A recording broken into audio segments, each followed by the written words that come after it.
before me has talked about how high the stakes are in this election. That this really is a generational election in the sense that the decision that we make on November 2nd about the direction we want to take this state really is going to set the course for the next 10, 15 years.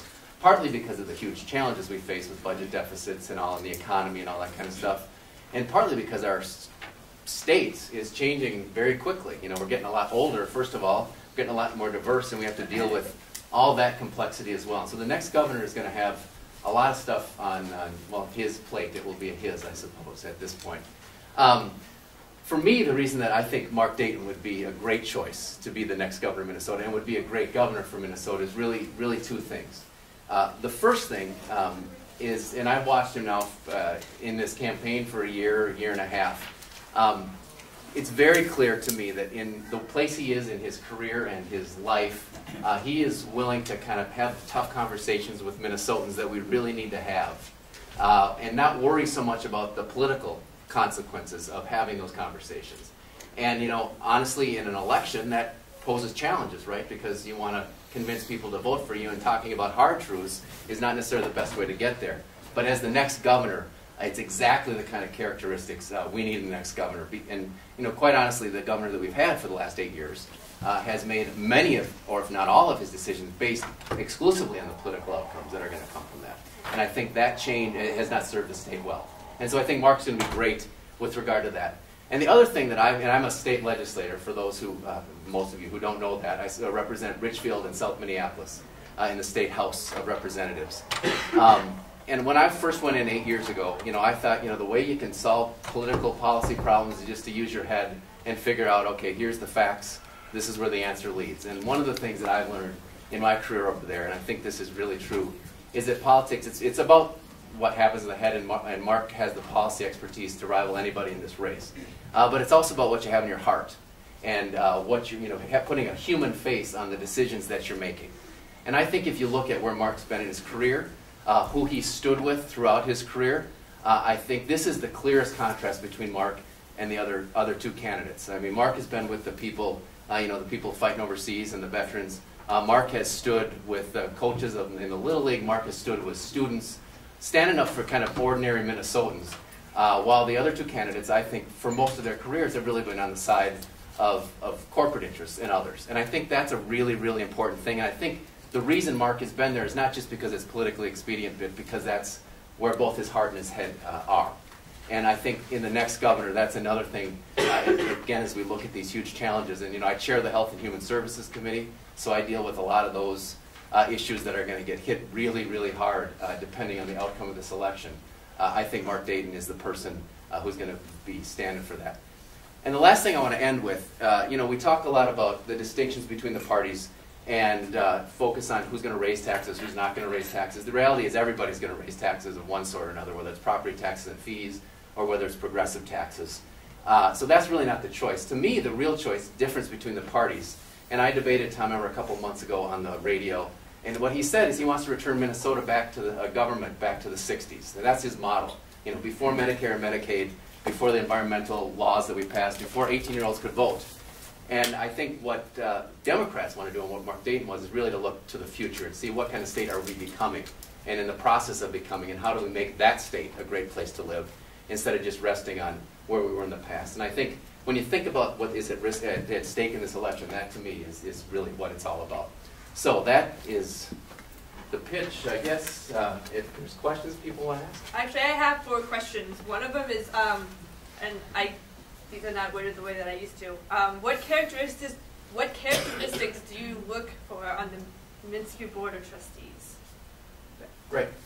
Well, I think the thing that Mark would tell you about this is a couple things. First of all, and kind of goes back to the first point I made, he's going to make decisions based on who's going to be best for the job, who has experience in education, who understands the mission, as opposed to kind of political favors. And that's really critically important. And someone who has experience in that area, you know, in the area of higher education.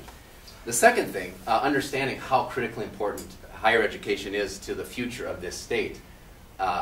What he has told me and what he's telling people across the state is that the people he's going to put on the Board of Trustees are going to be people of the students' interest first and foremost. And that particularly relates to tuition and what we can do to make tuition to continue to be affordable. And we've been going drastically in the wrong direction in this state on that issue. And that will be a really important conversation he'll have with all the people he interviews for that position.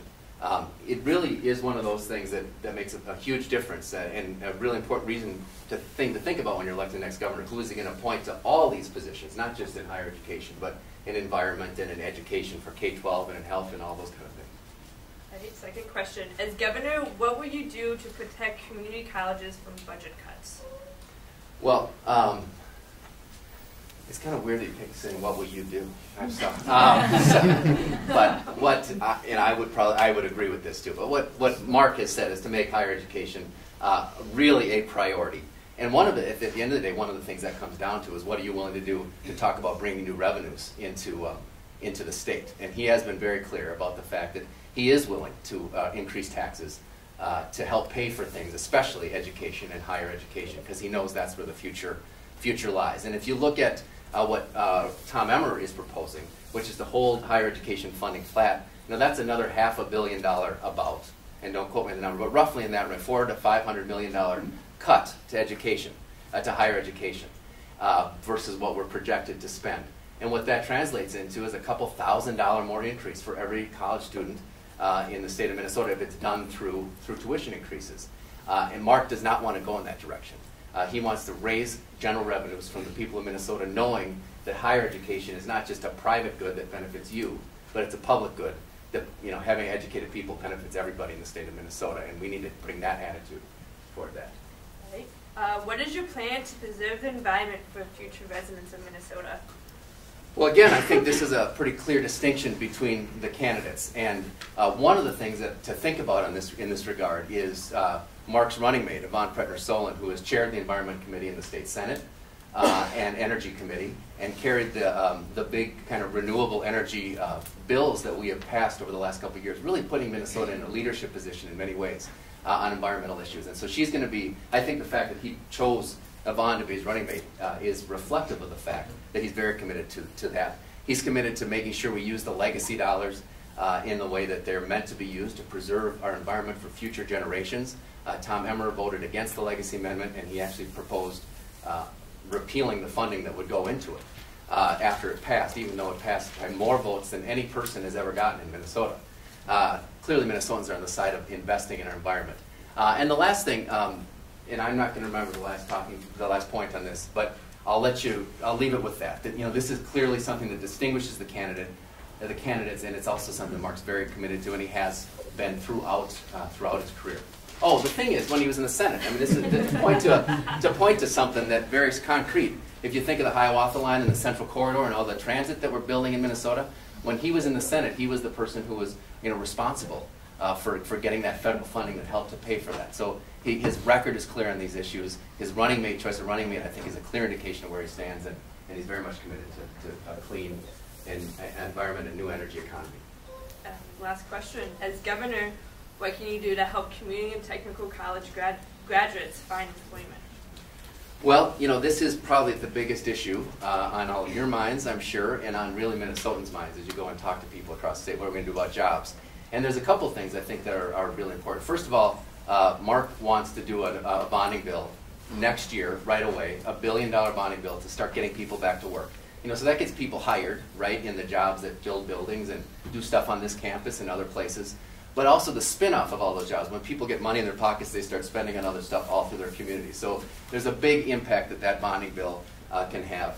He wants to take, and this is something very dear to my heart, the federal government is offering us $1.4 billion to invest in our hospitals and our healthcare system, which Tom Emmer opposes taking for ideological reasons.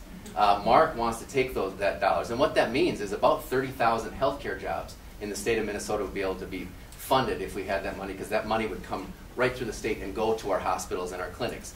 That is a clear job creation a piece right there. He wants to make sure we continue to invest in our infrastructure, for the long term, in transportation, and in all those kind of things that really make our businesses go. He wants to work on our regulatory environment to make sure that businesses can get, small businesses especially, can get their permitting and all that stuff done as quickly as possible. But I think the main distinction between the candidates is Mark sees government as a partner in terms of creating jobs, whether it's with the bonding bill or some of these other things. whereas others see government purely as an impediment. And I think that it needs to be a partner investing in education and transportation for the long term, and using our resources like the Legacy Amendment and the bonding bill to make sure that jobs are created right now. Once again, shortness of time, we cannot take answers from the crowd, but I just wanted to thank you again for coming. Thank you very much. The last thing I just want to say, regardless of who you think you want to vote for in this election, got to get out and vote on November 2nd. And if you have chosen a candidate, get out and work for that candidate too. One more, yes. Thank you very much. We are, to me, yeah. I'm glad to vote for you because I like it. Okay, good. How can we get just normal for the votes, right? That What? When we are voting. Yes. Right. And if you can volunteer, that would be great too. So thank you so much for your time.